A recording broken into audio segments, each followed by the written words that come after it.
Jeff Eisman here for the post game with Mike Francesa. And Mike, I got to ask, because you're obviously back in the scene now, was there a pivotal moment that you decide, you know what, it's time to go back to the field? No, it really didn't happen that way. It was more about some other business we were doing for a while. I had started a partnership with CAA. We decided to bring a broadcast partner into the event. It turned out to be Intercom. We had talked with a bunch of other companies, and when I started negotiating with Intercom, the guy who owns it said, you know, I'd really like this to be part of this, to come back to the fan. We started to talk about it. I didn't really think it would happen, and then one thing led to another, and then there I am. So a lot of people have speculated for a lot of reasons why it happened. Really, it wasn't any more complicated than the guy who bought FAN among his many radio stations that he bought from CBS. Really wanted to get me back on the air on FAN, and he pushed very hard for that, a guy named David Field, and that's really what happened. And one thing that you kind of spoke to me, you were on Katie Nolan's podcast a couple years ago. Oh yeah, I remember that. Yeah. You told her that if you were young, you would get on Twitter, you'd get on social media, you'd have to do that. Right. Well, now you're back. You didn't get younger, right, believe it or not, but you're on Twitter, you're more engaged. Why is that? Well, basically the Twitter is again part of the whole process. Twitter entered into a negotiation with us that will deal with the app. They gave us some special considerations, and for that, one of the things they wanted was me to have a Twitter account. I don't have a fully operational one yet, but it's kind of, I do send out some tweets. I haven't done a lot of the other parts of it yet. I will expand it. I will put some different things on there, but right now it's just, I've made about 100 tweets. That's all I've done yet. So it's not fully operational, but it will be by the fall.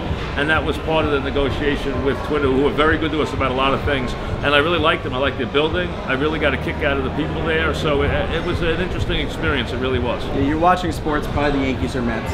Something good happens, something bad happens. When are you more inclined to grab your phone and tweet? I mean, really something bad, something good. You know, in our business, negative sells far more quickly and more emphatically than positive, because positive's great, but there's not that, what are you going to say? Gee, great, you know, fantastic. Well, but negative, there's so many aspects to something that's bad. So a Mets slump is going to get a lot more attention than the Yankee winning streak. It's just the way what we do works, because there's so much more emotion and passion in the negative than there is in the positive. With the Mets, if you were managing the Mets, first of all, would you have more success right now? I think it'd be hard to have a lot of success. I don't blame the new manager for his lack of success. What I do think, though, is that he has been very underwhelming as a personality.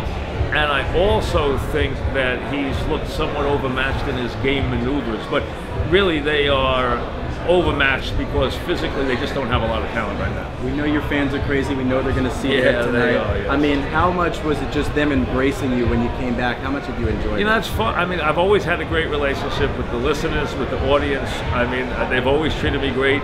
They've always been very passionate. They've always been very faithful. I think I have the best audience. I mean, we came back, and within 1 week we were back in first place, and we had a ways to come, and we made up all that room in 1 week. So I mean, to me, my listeners have been the most loyal people in the world, so I can't say enough about them. They've been great to me.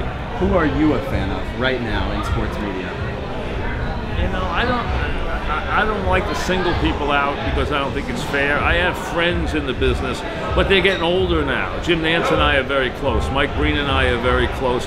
I have some friends in the business, so I'd say those guys more than anything else, but they've been around now a long time. And have you ever actually met the Pope?